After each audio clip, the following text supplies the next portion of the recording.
Komunikasi adalah bentuk pengiriman dan penerimaan pesan atau berita antara dua orang atau lebih sehingga pesan yang dimaksud dapat dipahami. Terdapat prinsip-prinsip komunikasi yang menjadi asas komunikasi tersebut. Saat ini terdapat 12 prinsip komunikasi yang penjabarannya lebih detail, yaitu 1. Komunikasi adalah suatu proses simbolik.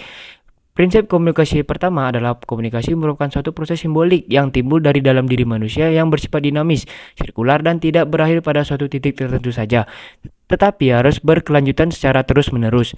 2. Setiap perilaku mempunyai potensi komunikasi.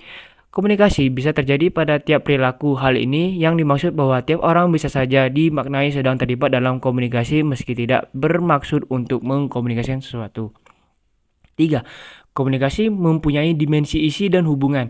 Tiap pesan komunikasi mempunyai dimensi isi di mana dari dimensi isi tersebut kita bisa memprediksi dimensi hubungan yang ada di antara pihak-pihak yang melakukan proses komunikasi sesuai dengan pelaku yang terlibat. 4. Komunikasi berlangsung dalam berbagai tingkat kesengajaan. Komunikasi bisa terjadi dalam berbagai tingkat kesengajaan berarti bisa terjadi tanpa direncanakan seperti dua orang yang menyapa di tengah jalan. 5. Komunikasi terjadi dalam konteks ruang dan waktu. Pesan komunikasi yang dikirim oleh pihak pengirim disesuaikan dengan tempat di mana proses komunikasi itu berlangsung, kepada siapa pesan itu dikirim sehingga memenuhi konteks ruang waktu tersebut. 6. Komunikasi melibatkan prediksi peserta komunikasi. Proses komunikasi juga dapat diprediksi oleh pelaku yang terlibat. Misalnya saat kita menyapa seseorang, kita tentu mengharapkan orang itu akan menyapa balik. 7. Komunikasi bersifat sistematik.